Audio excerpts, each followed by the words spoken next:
Imagine this, a young man in a $1,000 suit, $1,500 phone, a grin that says he's never met the word no, and then a silence no one in this room will forget. The morning docket in Providence moves like a slow clock, files slide, a bailiff clears his throat, fluorescent lights hum. Judge Caprio lifts a citation from the stack and looks up. At the rail stands Alex Mason, 22, earbuds dangling like jewelry, one still pulsing a beat only he can hear. He leans on one hip, thumbs restless over glass. Mr. Mason, Caprio says evenly, do you understand you're in a court of law? Alex doesn't remove the earbud. Yeah, but I'm guessing you've got bigger things than parking to worry about, sir. A small ripple of amused disbelief stirs the benches. Caprio's mouth tilts, almost a smile, not quite. The charge, the judge continues, is speeding on North Main and stopping within 15 feet of a fire hydrant. That hydrant is there so. Oh, just stop, sir, Alex cuts in, eyes flicking down to a notification. I can pay this in a minute. No need to waste my time. The sentence lands like a dropped wrench, hard, ringing, and final. The room goes still. A woman in the back shakes her head, a man mutters, kids these days, under his breath. The vent's soft drone suddenly feels loud. Caprio doesn't bristle. He studies the young man the way a carpenter eyes a shelf that lists to one side. When he speaks, his voice is soft enough to carry. I'll stop, he says, when you learn to speak with your head and not your wallet. The silence deepens, not angry, alert. Alex's jaw ticks, his thumb freezes. For the first time, the earbud comes out. Caprio turns the file. You were clocked at 43 in a 25, then parked by a hydrant outside a deli. Officer noted you laughed when warned. Accurate? Alex shrugs. Look, I had a thing. It was late. A thing, Caprio repeats, like a word under a microscope. You're a student. Finance. At R.I. My dad owns a consulting firm. He lifts his chin. You've probably heard of him. Possibly, Caprio says. Tell me, Mr. Mason, have you heard of Consequences? No smile now. Alex shifts, the polished shoe scuffing tile. Across the gallery, a grandfather in a navy cap watches with a kind of patient sadness. The clerk's pen pauses mid-scratch. Caprio continues, each word placed, not thrown. In this room, minutes aren't purchased. They're earned by listening. That hydrant doesn't care what you study. That street doesn't care who your father is. And time, he taps the citation once, answers to none of us. Alex opens his mouth, closes it. The beat from the dangling earbud is the only sound he seems sure of. The judge glances at the registration. One more question before we proceed. He looks up, eyes steady. I understand this vehicle is registered to your father. Alex's posture tightens. So tell me, Caprio says, and the room leans in as if pulled by a wire, who exactly doesn't have time today, you, or the man who pays for your mistakes?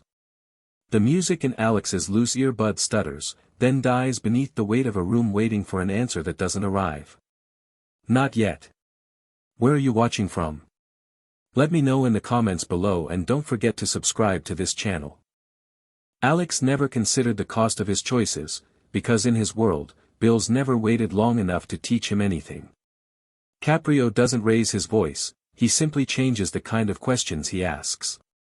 You're in school, yes. What's your field? Finance, Alex answers, posture stiffening back into arrogance. My father runs Mason & Company, a consulting outfit. You've probably heard of responsibility. Caprio finishes, mild as steam. The gallery quiets. The judge flips a page. Over the last 6 months, 3 separate parking violations, 1 speeding citation, and a stop for expired documentation. He taps the sheet once. Patterns aren't accidents. They're habits. Alex forces a grin that doesn't reach his eyes. My dad took care of all that. No big deal. Caprio nods, as if the point has landed exactly where he wanted it. Precisely why we're here. He turns, not to the defendant, but to the room.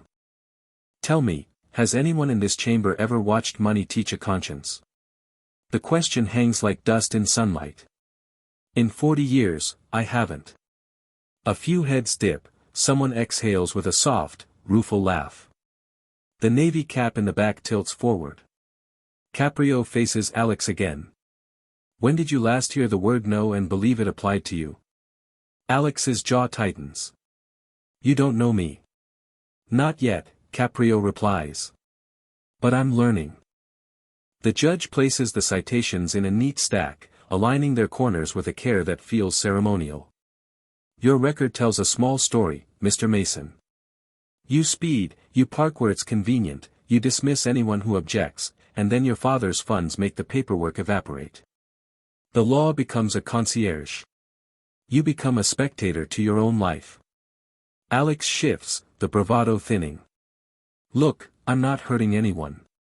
Caprio's brow lifts, just a fraction. A hydrant serves people you'll never meet. A school crossing protects children whose names you don't know. Courtesy is a tax the decent pay without receipt. He studies the young man's face. What does your father teach you, besides how to wire money quickly? Alex blinks, surprised by the shape of the question. He says the world is about leverage. And what of integrity? Caprio asks. Alex hesitates.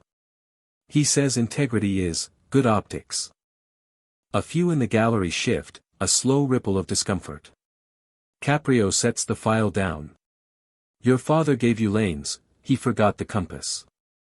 You're driving fast with no idea where you're headed, convinced the gas pedal is a map.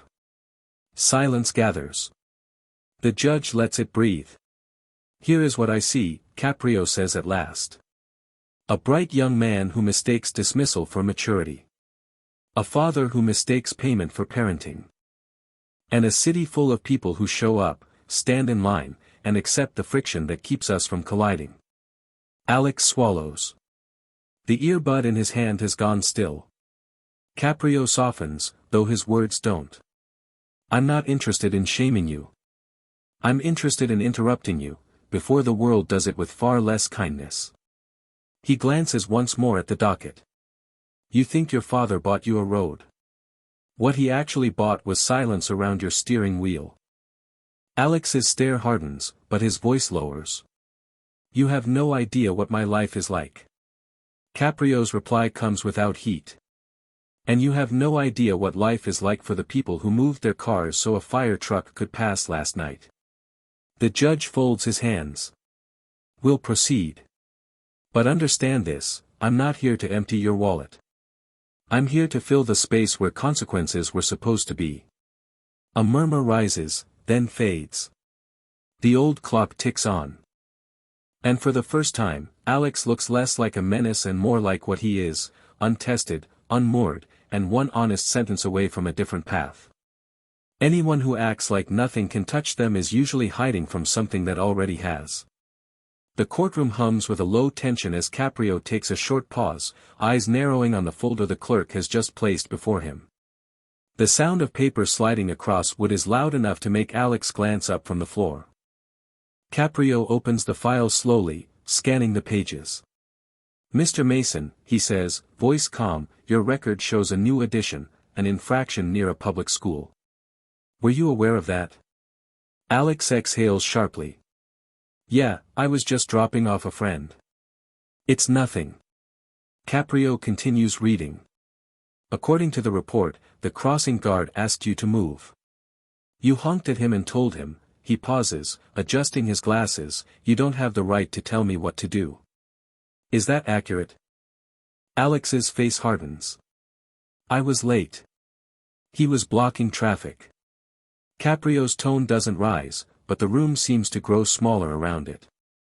That man you shouted at is a retired army sergeant. He lost most of his hearing during his second deployment. The silence that follows feels heavy, like gravity itself has deepened. The young man's eyes flicker, the arrogance cracking for a heartbeat. The judge sets the folder down carefully. When you spoke to him that way, you didn't speak to a guard. You spoke to someone who spent his life protecting the freedom that lets you sit here smirking in my courtroom. Alex opens his mouth, then shuts it. The clerk stops typing. Even the faint hum of the overhead light seems to pause. Caprio leans forward slightly. You think a fine erases disrespect? You think $1 buys forgiveness? It doesn't. You can pay a ticket. But you can't buy back a moment where you showed someone they didn't matter. The words hang there. Alex's eyes dart toward the back of the room, searching for an escape that isn't there. Caprio asks softly, "Where is your father today?" "New York," Alex mutters. "Meetings. He's busy." "I'm sure," Caprio says. "He's a successful man. I wonder if he knows what his success is teaching you." Alex looks up sharply. "You don't have the right to." Caprio interrupts without raising his voice. "Actually, I do. Because right now, you're not just his son. You're a citizen. And when you stand in this room, that title outranks every name on your family's letterhead." The words are surgical, cutting through the last layers of performance. "Tell me, Mr. Mason," the judge continues, "how do you think your father would feel hearing you tell a veteran that he doesn't have the right to speak to you?" Alex looks down. "He'd be disappointed." "No," Caprio says gently. "He'd be ashamed. The difference matters." The judge lets the statement breathe, long enough for the discomfort to settle in the bones of the room. Then, in a tone more human than judicial. "Your father can't be here to hear what you say. So maybe I'll call him for you. He deserves to know what his son represents in this city." The color drains from Alex's face. "You can't do that." "I can," Caprio replies, "and I will, if you give me a reason to." The young man's bravado finally cracks. "Please, don't." Caprio studies him, seeing something small but real flicker behind the fear. "I'm not your enemy, son. But the world will be if you keep mistaking privilege for power." For the first time, Alex looks less like he's fighting the judge and more like he's fighting himself. His fingers twist the earbud wire until it knots. Caprio places his pen down deliberately. "Here's what I'll do. No fines. No payments. Just a chance, the kind that costs more than money." Alex blinks. "What do you mean?" "You'll find out," the judge says, standing. "Because some lessons you don't pay for, you earn them." The gavel taps once. No one moves. The echo lingers, deep and final, like the sound of something important beginning to break open. There's a limit to arrogance. And then there's the moment when even arrogance realizes it's standing at the edge of a cliff. The courtroom is quieter now. The earlier tension has drained into something heavier, recognition. Caprio sits still, elbows on the desk, fingers steepled. His tone is measured, almost kind, but the words are precise. "Mr. Mason," he begins softly, "help me understand something. Why do you speak to people the way you do? You're not the first person with money to stand in front of me. But perhaps the first who thinks it gives him authority." Alex says nothing. His eyes dart between the floor and the judge. His jaw works, like he's trying to chew down whatever truth wants to surface. When he finally speaks, his voice isn't defiant, it's raw. "You don't get it," he says quietly. "The pressure, it's constant. My father expects me to be better than him. If I'm not, I'm nothing." The words drop into the room like stones into deep water, slow, deliberate, and final. Caprio studies him. Something in the judge's expression changes, not pity, but understanding. "So you're not running from the law," he says gently. "You're running from your father." Alex lets out a short, nervous laugh. "You sound like a therapist." "No," Caprio replies. "Just someone who's seen hundreds of young men like you. And almost all of them lost something more valuable than money, themselves." Alex looks down, eyes glinting with the faint reflection of the fluorescent light above him. His fingers twist together, a tell of nervous energy that arrogance once masked. Caprio leans back, eyes distant now, as though seeing something far beyond this room. You know, he says, when I was your age, I thought strength meant proving everyone wrong. Then I learned real strength is admitting when you've been wrong all along. The clerk steps forward quietly, murmuring something into the judge's ear. Caprio nods, brow furrowing slightly. Sir, the clerk whispers, Your Honor, it's the boy's father. He's on the line. Says he needs to speak to you. Caprio exhales through his nose, sets down his pen. The courtroom holds its breath. Oh, I think he should speak, he says, almost to himself. Then louder, patch him through. Alex's eyes widen. Wait, no. You don't have to. Mr. Mason, Caprio interrupts softly, sometimes the only way out of a shadow is to turn and face what's casting it. The courtroom goes still. The clerk presses a button, the old intercom crackles to life. Then, a voice, deep, smooth, certain, the kind of voice used to being obeyed. This is Richard Mason, the man says. And I don't understand why my son is being interrogated as if he's a criminal. The temperature in the room seems to drop. Caprio's expression doesn't change, but something sharp glints behind his calm eyes. Alex sits motionless, color draining from his face. Good morning, Mr. Mason, Caprio says evenly. We were just beginning to make progress. Progress? The voice on the line carries a hint of irritation. My son made a minor mistake. I'll take care of all fines personally. Just send the amount. Caprio glances toward Alex, who looks like he's shrinking into the chair, every inch of confidence stripped away. I'm afraid it's not about the money, Caprio replies. Oh, come on, the father sighs, voice laced with impatience. Everything's about money, Judge. That word, Judge, lands like a challenge, not respect. The air thickens. Caprio's tone cools. Then perhaps it's time someone in your family learned otherwise. Alex's head lifts slightly, his eyes wet now, but not from anger. He's trapped between two versions of himself, the boy he was raised to be and the man he might still become. Mr. Mason, Caprio continues, his words slow and deliberate, your son has just admitted something important. Something I think you ought to hear. The judge nods to the clerk. Keep the line open. Then, turning to Alex, he says quietly, tell him. The boy freezes, breath trembling. The intercom hums softly, like static before a storm. Caprio waits. The room waits. Tell him, the judge repeats, voice almost a whisper. He needs to hear it from you. Alex's lips part, but the only sound is air. Then, from the speaker, the father's voice cuts through like a blade. Don't. We'll discuss this at home. Caprio's eyes harden. No, Mr. Mason. You won't. Because this isn't your home. This is a court. And here, truth isn't optional. He leans forward, gaze firm but not unkind. Your son's not on trial for a parking ticket. He's here because he's drowning in expectations dressed as love. The line goes quiet. The only sound, Alex's shallow breathing. Put the call on speaker, Caprio instructs.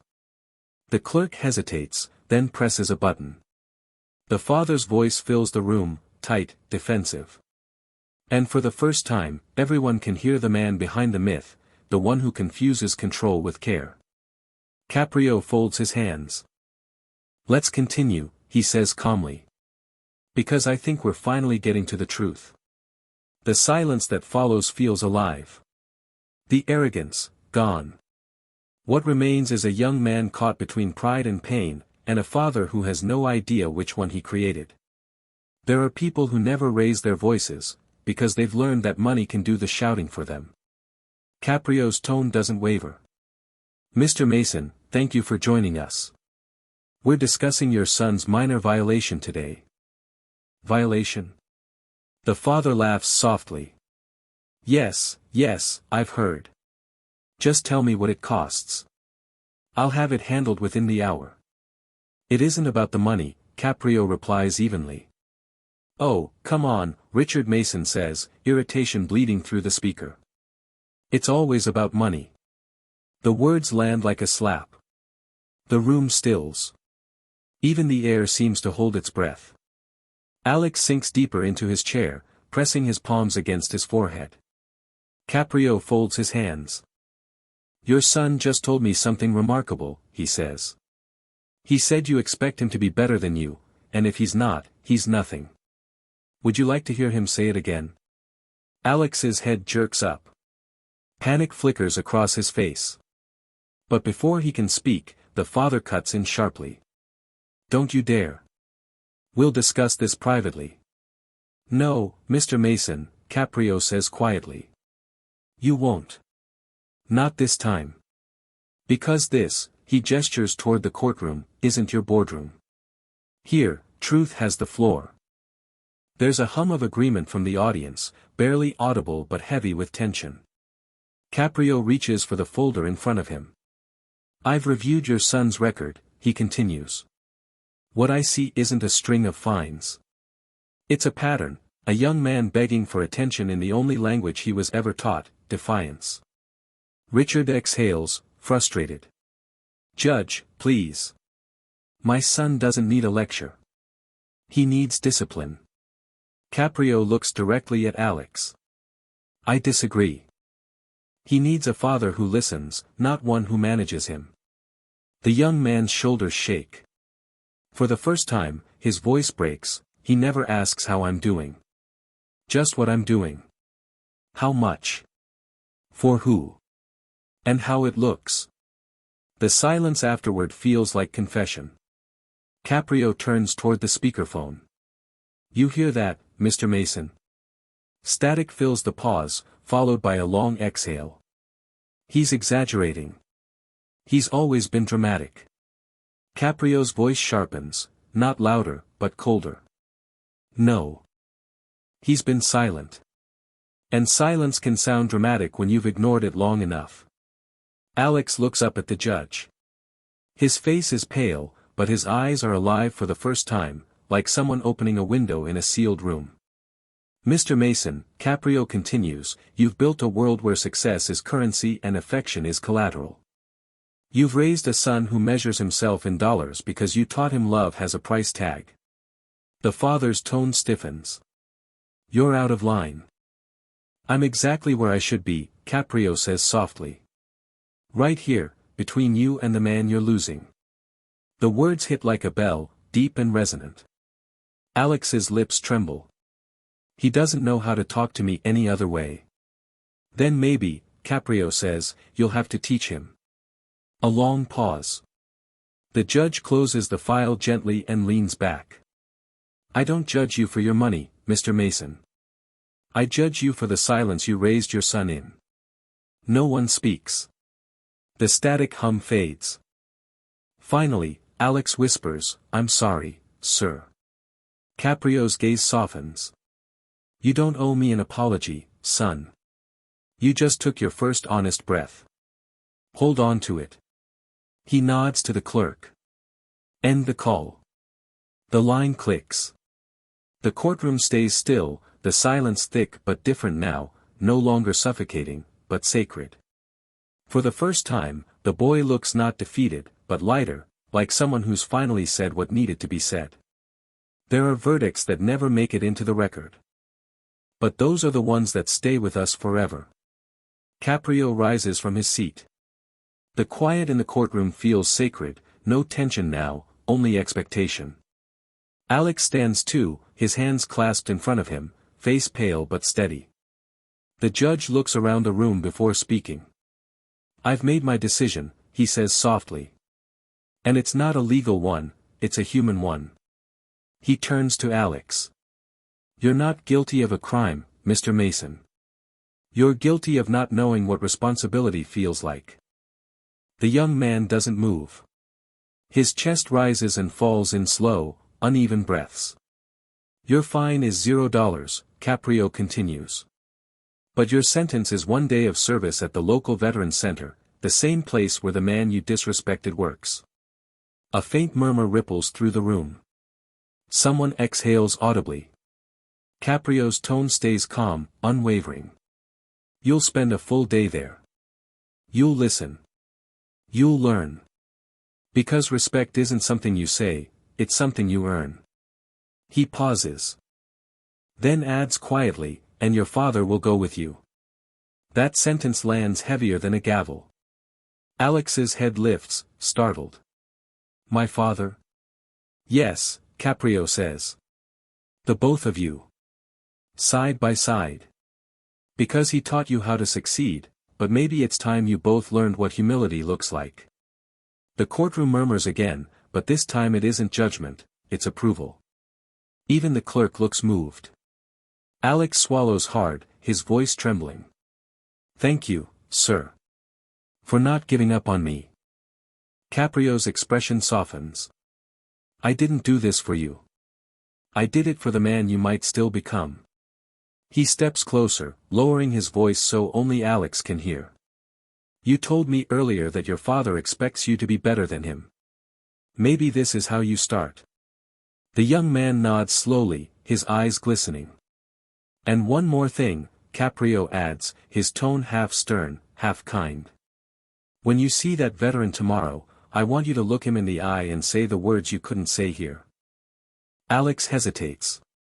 Then, almost whispering, he says, I'm sorry. Caprio shakes his head. No, son. Say it to him. Out loud.